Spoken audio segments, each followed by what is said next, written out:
Ce 4 février 2016 est la journée mondiale du cancer et aujourd'hui au Burkina Faso, il est prévu une activité. Nous allons en parler dans la chronique de ce jour avec M. Belem Issoufou qui est déjà sur ce plateau, mais également nous aborderons la méningite dans cette chronique du jour. Question, c'est avec M. Belem Issoufou. Bonjour et bienvenue M. Bonjour Alida. Alors aujourd'hui, le monde entier célèbre la journée du cancer.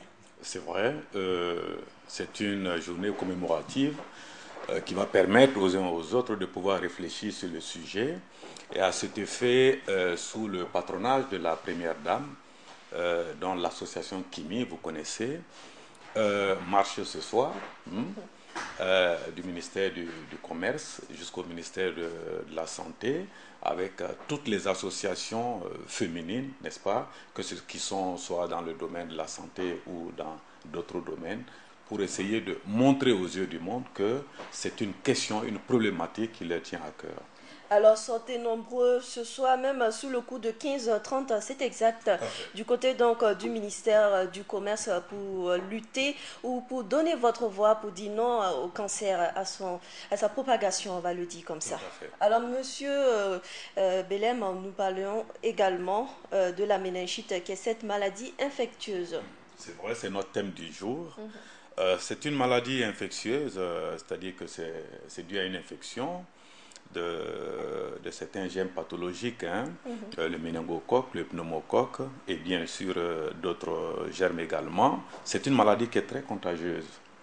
Cette maladie-là, elle est transmise, si vous voulez, par voie de salive et, si vous voulez, de salive que nous rejetons dans l'air. Cela veut dire que si moi j'ai ça actuellement et que vous êtes là, je m'adresse, je suis proche de vous, l'air véhicule, n'est-ce pas, cette salive-là, et quand vous prenez, bon, immédiatement... C'est quand même phénoménal ce mode de transmission directe. Justement, vous savez que nous sommes dans une zone méningitique. Ça veut dire qu'il y a une ceinture depuis le Sénégal, le sud de la Mauritanie, jusqu'au Soudan. Vous voyez, en passant par le Mali, le Burkina, le Niger, le Tchad, etc. Et vous savez que c'est une zone où il y a beaucoup de vent, donc nécessairement ça favorise la dissémination des germes à travers, n'est-ce pas, ce que nous rejetons par la bouche, donc nécessairement, ou le contact très rapproché avec les malades, vous voyez, voilà. Mais à ce stade, on pourrait dire que tout le monde est peut-être malade de la méningite, quand on sait qu'il y a des cas avérés au Burkina Faso. Oui, disons que c'est vrai que tout le monde peut faire la méningite. Les années passées, on a vu des épidémies, mais le pays a su réagir de façon efficace face à ces épidémies-là. Alors, il y a des cas, c'est vrai, mais jusqu'à ce jour, nous ne sommes pas en situation d'épidémie. Vous savez que la direction de la lutte contre la maladie est assez réactive, proactive par rapport justement à tout cela, parce que tout ce qui est cas est notifié chaque semaine au niveau de cette direction-là, à travers bien sûr les différents échelons jusqu'à Ouagadougou. Donc quand il y a quelque chose, immédiatement il y a une réaction par rapport à cela. On va s'intéresser donc à cette maladie infectieuse contagieuse causée par beaucoup de germes pathologiques, comme vous venez de le dire. Les signes, les signes cliniques de la méningite. Alors, effectivement, les signes sont souvent apparentés à cette maladie. Vous voyez, ici il s'agit de fièvre. On retrouve la fièvre dans beaucoup de maladies. Un peu partout. Un peu partout. Il y a aussi des céphalées qui sont très intenses, qu'on retrouve également dans certaines maladies, dans le paludisme. Vous voyez. Alors, mais il y a d'autres manifestations qui sont notamment la raideur de la nuque qui est assez particulière dans cette maladie-là. C'est-à-dire que vous ne pouvez pas faire ceci.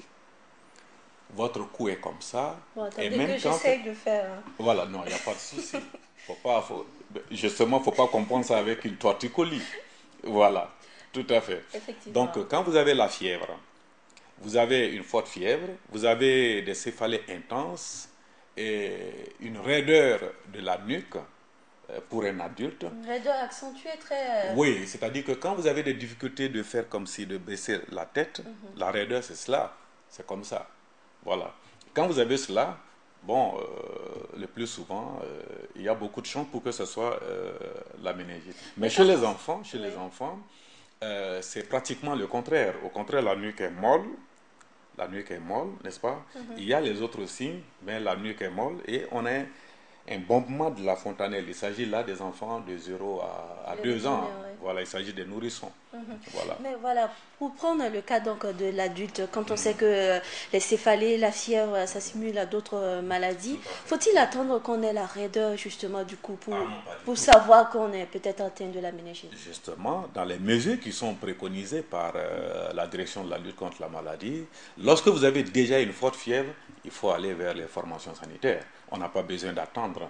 S'il s'agit d'un paludisme, on va traiter votre paludisme. Maintenant, s'il s'agit d'autre chose, surtout que nous sommes en période, n'est-ce pas, où il y a quand même assez de vent, l'armatan est là, il faut quand même faire attention. Fièvre, immédiatement, vous courez vers la formation sanitaire la plus proche.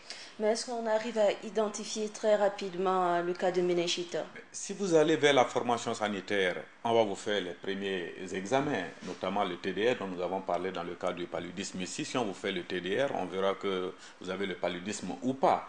Donc, si vous n'avez pas le paludisme, on pense immédiatement à autre chose. Et comme nous sommes dans une période méningitique, nécessairement, on va vous faire un examen de laboratoire si possible.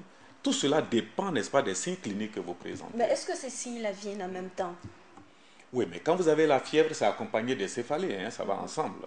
Ça va ensemble. Mais pour la La raideur, raideur peut s'installer un peu plus tardivement, un peu plus tardivement. C'est-à-dire, bon, quelques jours après la fièvre et choses. Mais il ne faut pas attendre justement la raideur de la nuque. Quand vous avez la fièvre, les céphalées, immédiatement, il ne faut pas dire non, j'ai le paludisme, je vais prendre ma quinine ou bien mon médicament tout de suite.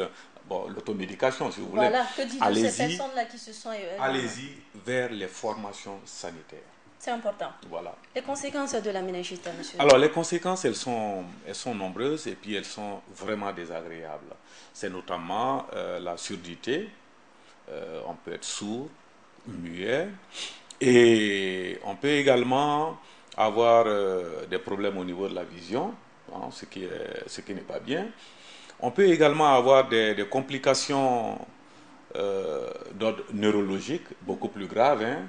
On peut même avoir des signes de troubles du comportement. Et puis, bon, on peut mourir. Évidemment. Voilà. D'accord. Alors, comment la méningite se transmet-elle? Alors, comme je l'ai dit, hein, on va juste le rappeler par les gouttelettes, hein, les sécrétions hein, provenant de la gorge et des narines et tout ça. D'où ça a son importance.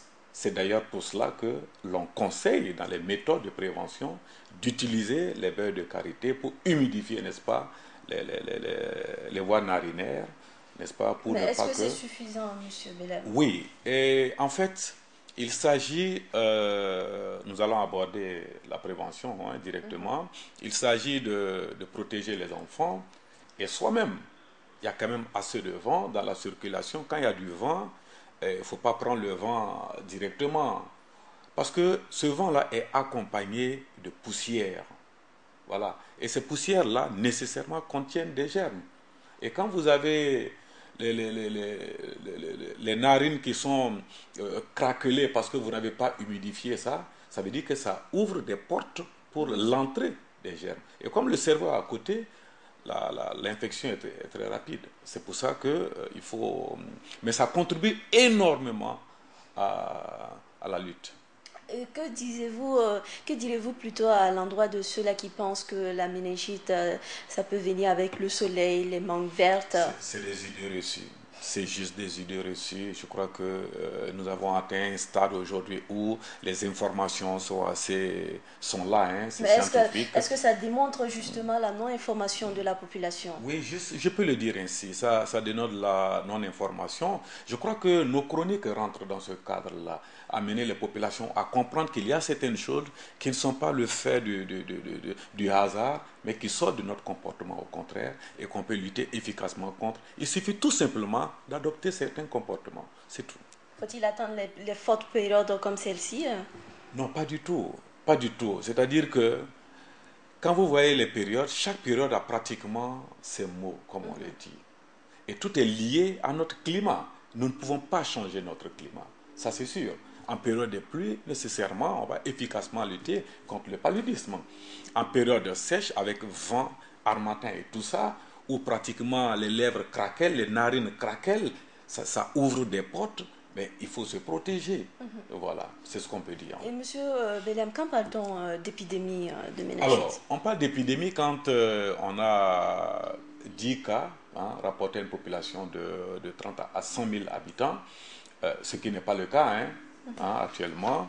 Les derniers chiffres sont largement en dessous, donc on peut l'affirmer. En tout cas, j'ai préparé cette chronique le vendredi dernier. Jusqu'à ce vendredi-là, les chiffres qui sont à la disposition de la surveillance épidémiologique dénotent qu'il n'y a pas encore d'épidémie au Burkina Faso. Je l'ai dit, il n'y a pas d'épidémie au Burkina Faso. Je le répète, il n'y a pas d'épidémie de méningite, donc au Burkina Faso. Alors, monsieur Belem, est-ce qu'on peut, de nos jours, on peut être satisfait des actions prises par le gouvernement pour lutter contre cette maladie? Oui, on peut dire qu'on est satisfait parce que déjà, comme je vous l'ai dit, la direction de la lutte contre la maladie, il faut saluer le docteur Meda et toute son équipe, docteur Yameru et tous les autres, qui font des efforts, puisque, si vous voulez, c'est le bras opérationnel du ministère de la Santé. Et il y a déjà une acquisition de stock, n'est-ce pas, de vaccins. Plus de 138 000 doses de vaccins tétravalents contre les méningites à méningocoque A, C, W et Y. Et puis, il ne cesse de transmettre les informations aux populations. La preuve, il y a juste 2 semaines, le DLM lui-même était sur les radios pour dire aux gens... Dans beaucoup de communication. Mais monsieur Belem, une dernière question. Avec le changement climatique, est-ce qu'on doit s'inquiéter dans les prochaines années? Alors, je ne sais pas si... ce qui est sûr, c'est que beaucoup de maladies sont liées, n'est-ce pas, au climat. Notamment le cas de la méningite, lié à notre harmattan et tout ça. Alors, est-ce que nous allons changer de climat? Est-ce que nous aurons un climat doux? Malheureusement, tout porte à croire que les choses vont de mal en pire parce que nous, les hommes, nous sommes, si vous voulez, les auteurs, n'est-ce pas, de notre propre forfaiture. Votre dernier mot? Alors, le dernier mot, c'est peut-être de rappeler aux populations qu'il faut utiliser les beurres de karité pour humecter les narines et rappeler à tous ceux-là qui veulent soutenir la lutte contre le diabète d'être présents ce soir devant le ministère du Commerce pour la marche, accompagner l'association Kimi avec Madame Sika Kaboré et la FAC avec Madame Ziba Rosali et bien d'autres associations féminines. La lutte contre le cancer, bien évidemment. Merci à vous d'être passé sur ce plateau. Mesdames et messieurs, c'est donc fini pour la chronique santé de ce jour avec monsieur Belem Issoufou.